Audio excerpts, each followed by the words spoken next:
Hey everybody, it's Fraser, and this month's topic is evolving in transition, and this is my spare room. So evolving in transition is basically how our expectations and what we want from transition has changed over time. This will probably be a lot clearer once I actually start explaining how my wants from transition have changed over time. So my wants in transition are very tied into how I discovered I was trans.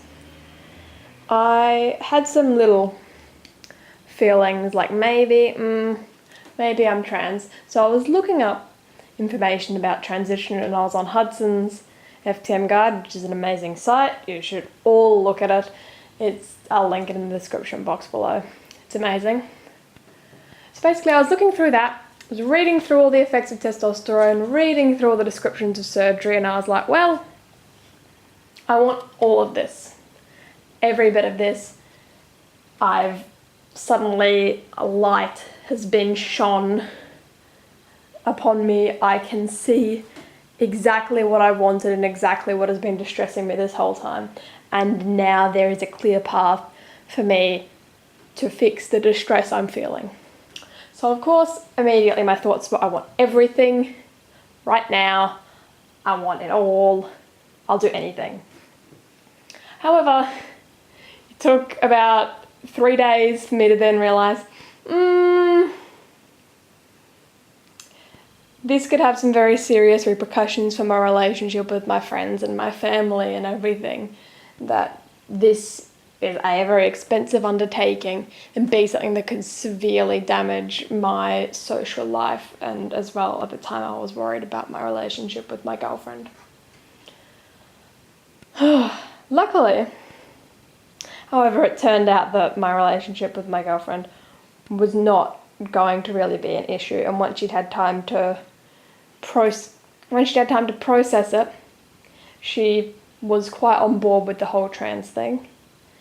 But I was still caught up in the mindset of, because we were dating when I identified as a girl and that she likes this body that I have now, if I alter that body too extremely, then it will impact our relationship and it'll make her not love me anymore.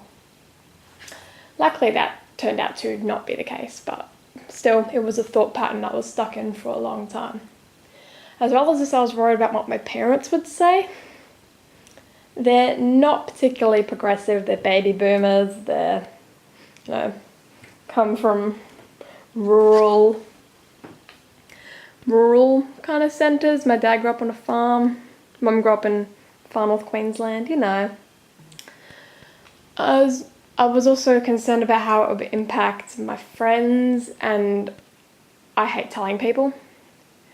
So I just decided, okay, the easiest way for me to transition and try and alleviate my dysphoria without telling anybody would be I'll go on T for a year and I'll live transitioned in some spaces and not in other spaces. Like I might have a circle of friends where I'm transitioned for, but at work or at home I'm not transitioned.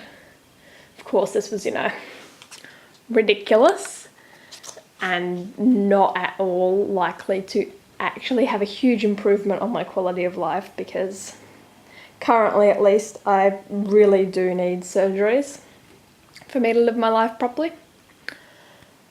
And as well as this, the stress of having that kind of double life just I wouldn't have been able to cope with it.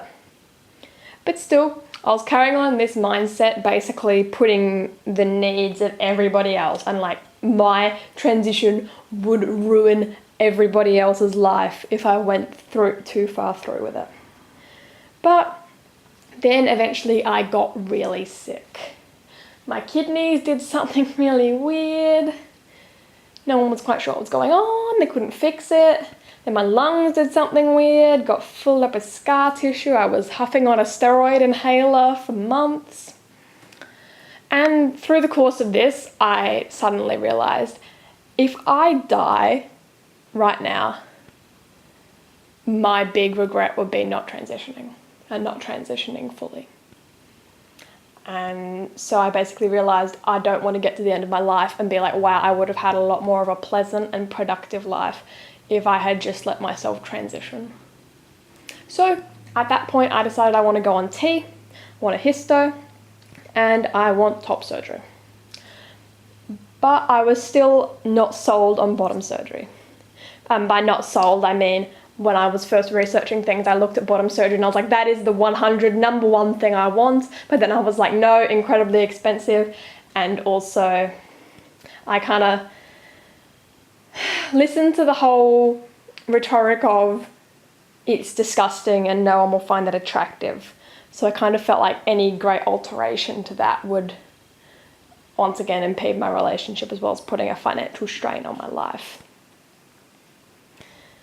Eventually, I was just kind of sitting around thinking about transition a lot, still reading information about bottom surgery, and being like, oh, like the sound of this, but still a lot of money, and kind of an apprehensive, like, I find I don't really want anything in transition. It's just a matter of, oh, this is a thing that will alleviate my suffering. So I kind of settled for a little while on like a simple meta or something. But eventually I just kind of, after I was reading enough about phalloplasty, I was like, look, this is what it's going to, in my current state at least, that is what is going to relieve the most of my dysphoria. So, and like currently I consider, if I had to rank the importance of things in my transition, it would be bottom surgery and then testosterone and top surgery, kind of fluctuating about which one's the more important. But bottom surgery generally kind of sticks as being the most important for my quality of life. Hopefully, I will evolve in transition to the point where this is no longer the case and I don't have to spend tens of thousands of dollars on bottom surgery. I can, buy a house. It's incredibly expensive, but it is, quite expensive. Easily over a few $10,000, like $60,000, something around that mark. Not over $100,000 in most cases. But yeah, so I'm hoping that will be an evolution I will make in my transition. But if that doesn't happen, I'm just going to, have to bite the bullet and live off 2-minute noodles in some kind of terrible little apartment. Maybe, give up on my PhD for a little while and have a job for a while before I do that. But, well, hopefully I will just evolve away from needing phalloplasty. So anyway, thanks guys for listening to my kind of ramble about this story. And I haven't started physical transition at all, so for all I know, all of this could change. But, I guess that's just something we'll have to wait and see. See you guys next month. I hope you all enjoyed the video. Have a good one.